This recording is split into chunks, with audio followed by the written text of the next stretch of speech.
You are listening to the MetaPropCast, the podcast of innovation and technology in real estate. Our guest today is Bradley Tusk, founder and CEO of Tusk Holdings. And don't forget to subscribe to the MetaPropCast on SoundCloud, YouTube, Twitter, and metaprop.org.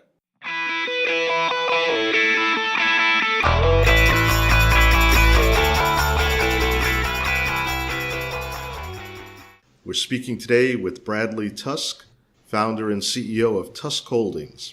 I'm your host, Phil Russo. Bradley, it's great to have you. Thank you for having me on, Phil. We hear this term a lot these days, venture capitalist. 20 years ago, I don't think most of us knew what that was. What is a venture capitalist? It's a great question, and one that probably people don't ask enough. At least in my interpretation, or how I see my work as a venture capitalist, it's that we invest in pre-IPO companies, and traditionally, when you say startups, it means really technical applications. So certain types of software, certain types of hardware, and the tech sector used to be things like Apple or IBM or Microsoft that were effectively making computers or programs for computers. Now, in reality, the startup world really just means companies that haven't gone public yet, because ultimately, the vast majority of new startups are in existing industries like transportation or energy or food or education or healthcare or gaming or whatever it is. And yeah, of course, they're tech enabled, but it'd be impossible to create any sort of new business today that isn't tech enabled in some form or another.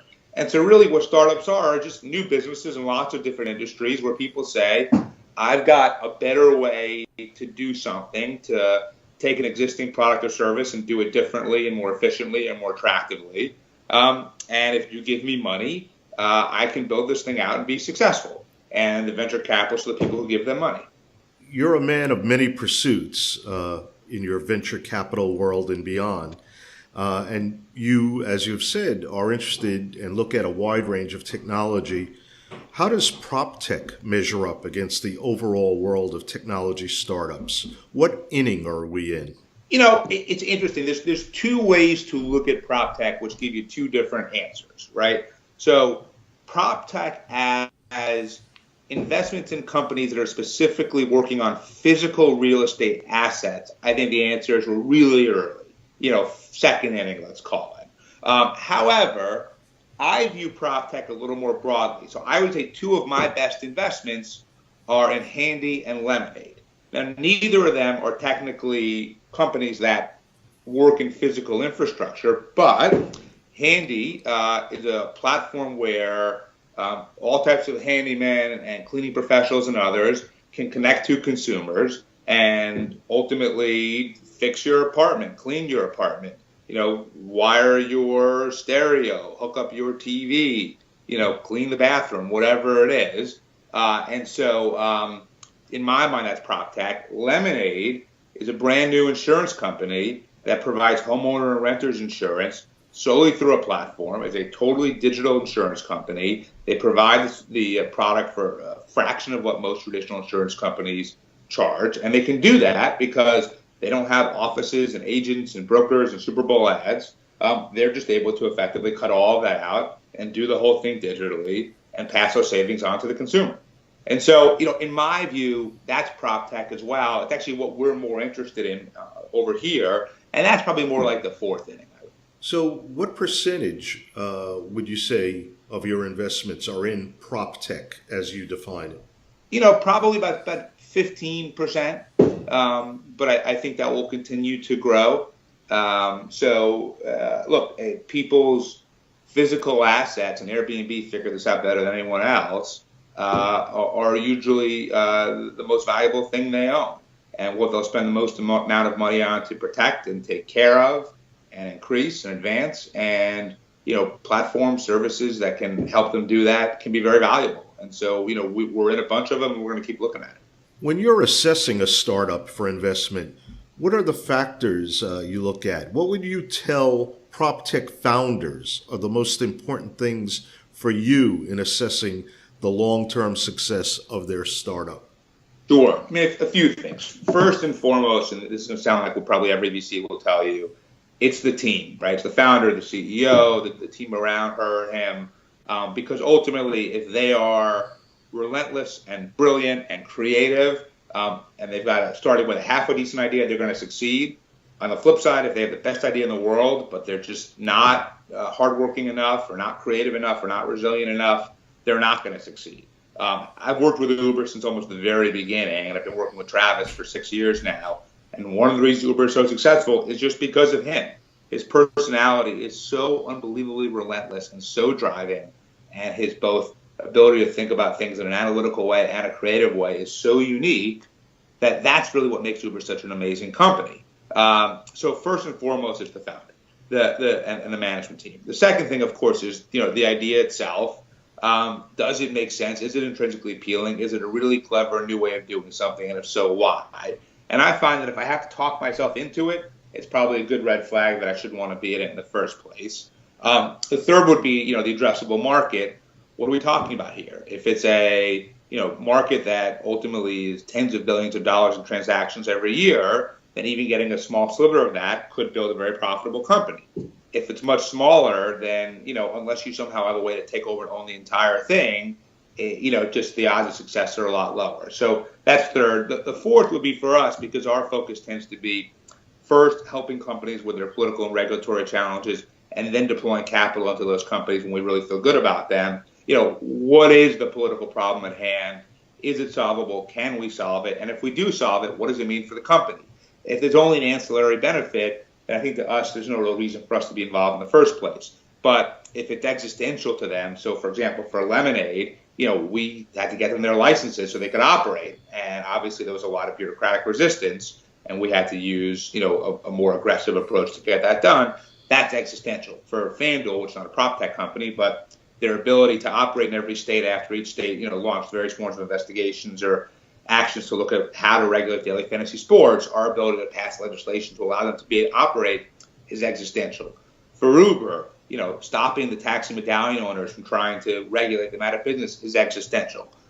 So, for us, that's really critical is the work that we're going to do really going to accrete to the bottom line? Is it really necessary for that company to be able to be successful? And so all of that, and then there are other things. What's the current landscape? Who else is doing this? What state are they in? What's the valuation? Who are the other investors? So there's a bunch of other factors as well. So we'll look at all of that, use a looser screen to decide which companies to work with on an equity for services basis, because in that case, we're investing our time, our expertise, but not capital, and so there's no sunk cost. We can get out of it.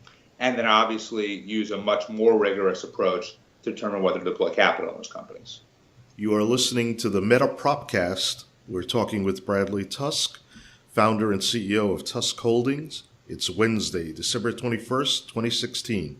Bradley, in addition to your outstanding private sector pursuits, you held many major positions in the public sector, including Deputy Governor of Illinois, campaign manager and special advisor to Mayor Bloomberg in New York, communications director to U.S. Senator Chuck Schumer from New York. How did those experiences affect your view of the public sector versus the private sector, particularly when we're looking at entrepreneurism and prop tech development? Quite a bit, obviously. It really was key to the way I look at the world right now, and to the way I look at the intersection of technology, regulation, and politics.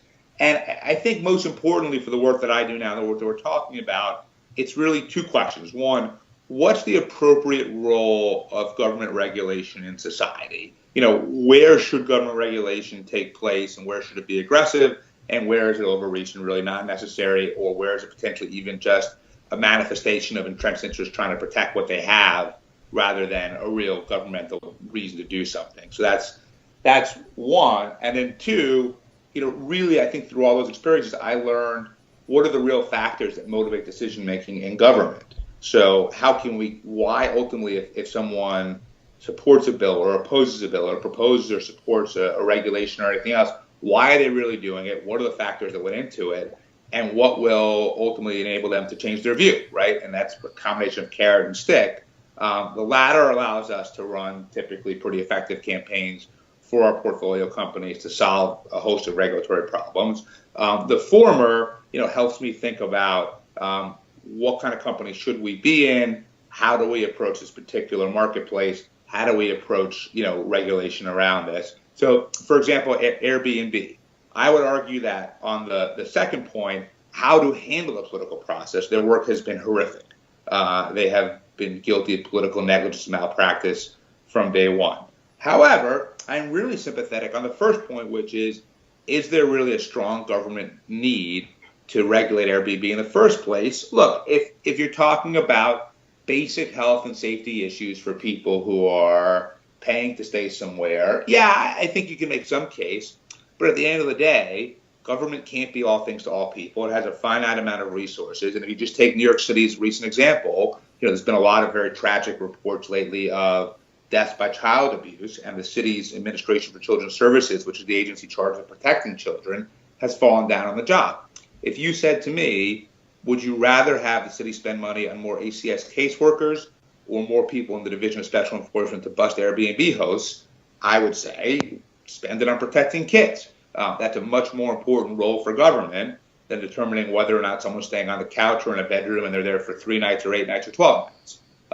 So, it really is determined by both what the role should be and then how skilled you are in making the case so that the role, there's not government regulatory overreach, and so that your startup can ultimately do what it needs to do.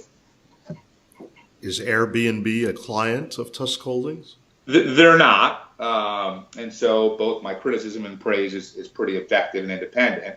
Obviously, they're one of the mega heavyweights in the startup space. And I respect the concept a lot. It's really smart. It's a great way to have a platform-based company because all they're doing is connecting buyers and sellers and taking a piece. And the only real threat in many ways is regulation. It's, hotel industry advocates, hotel unions, affordable housing advocates saying this potentially cuts into our market share. We're going to use political power to push Airbnb back. And they've done that quite effectively. But beyond that, there's really very little stopping Airbnb from whatever they want to achieve. On the federal level, as the Trump administration takes over, many experts are anticipating a tsunami of deregulation. What's your view on that happening, and how will it affect investments and startups, especially in prop tech? Yeah, so a few things. So one, overall, I very much agree with that assessment. I think that not just from where it is today, but I think you also have to look at where would it have been had Clinton won instead of Trump. And I think in a lot of different cabinet agencies that regulate startups in different forms, you would have had appointments turned over to the Sanders-Warren wing of the Democratic Party, who have a very harsh view of startups and technology, and really would have gone out of their way to impose new regulations on a variety of different startups in a variety of different sectors.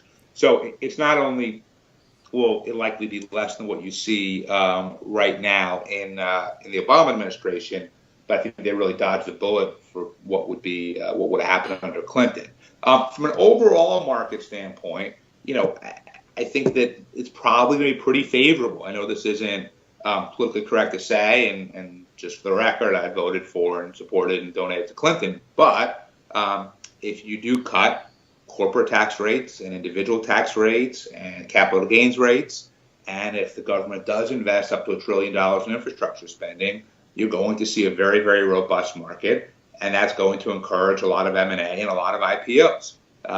And so I think from a startup perspective, especially if you're a later stage startup starting to look at an IPO, it should be very advantageous. In terms of prop tech specifically, look, you have a real estate developer as president. I think he's very sympathetic to the needs of the real estate industry. I don't really know firsthand how much in his own projects he's taken advantage of different technologies that can allow construction to be done more efficiently, savings on different ways to monitor energy usage, water usage, things like that. But look, say what you want about Trump, he's clearly a smart man, and he clearly understands the real estate business. And so I think that while, most regulation of real estate tends to happen on a local municipal level and not on a federal level, whether it's different types of tax credits for affordable housing or different ways to spur construction tech and prop tech, or just generally lower tax rates, it should be pretty good. In the area of plugging our own product, recently MetaProp NYC came out with our Q4 2016 Global PropTech Confidence Index, which is a mouthful. It showed high confidence in the market from VCs and startup founders. What's your near-term and long-term view of the PropTech startup world? And will we see a flurry of M&As now that companies like VTS and Hightower have merged? Yeah, I mean, I think that merger is fantastic, and the VTS guys, I don't know the Hightower people, but I do know the VTS guys a little bit, and some of my team know them really well. They're incredibly impressive, so I was really pleased to see that happen. I think the biggest challenge from a macro perspective for PropTech is it's still not quite understood as much as you might like by the major VCs, right? In part because a lot of them are still based in the Valley, and while obviously real estate prices in the Valley in San Francisco are just as high as New York, it's, New York real estate is like a religion, right? And I don't think it's necessarily as much the case out there. And so there's a little bit, I think, of a lack of full appreciation and understanding for a lot of prop tech, especially construction tech, especially different ways to sort of reduce, ancillary costs like heating and water and security and whatnot. And a lot of the companies that are really great are based here in New York. And so I think the technology is there, the entrepreneurs are there. I think the market conditions are going to be really good. I think it's things like MetaProp that raise the profile of the prop tech sector that really help get some of these companies on the radar screen of major VCs. And that's what allows for real investment to occur and for the sector to really flourish. So to sum up, would such mergers now make it more clear to VCs what PropTech is about? I think the mergers certainly help. I think what they show is that there's real economic upside and opportunity. I also think mergers are going to be generally easier to achieve in a Trump Justice Department and FTC than they probably were under Obama or would have been under Clinton. So, I think it all helps. I think that what you have in real estate a little bit is this divide between traditional real estate and PropTech, right? And when you think of traditional real estate, you think of kind of the barons of Rebney, which are basically really old, rich white men. And they do not seem in any way like tech entrepreneurs. And they're not, although they're very savvy, impressive people. And then PropTech is a much younger, much more diverse group of entrepreneurs, but they're not as much the face of real estate. And so I think part of it is just really changing the perceptions of who and what real estate is, because those of us who are here in New York City and have an interest in PropTech can easily distinguish between Jerry Spire and Zach Aarons, right? But I think if you're in Palo Alto, those distinctions aren't quite as apparent, and that's where I think there's probably still an obligation by the PropTech sector here to continue that kind of public education campaign. We have been speaking with Bradley Tusk, founder and CEO of Tusk Holdings. Bradley, it's been a pleasure. Thank you for your time. Phil, thanks so much for having me on. I appreciate it. This is Philip Russo. Thank you for listening.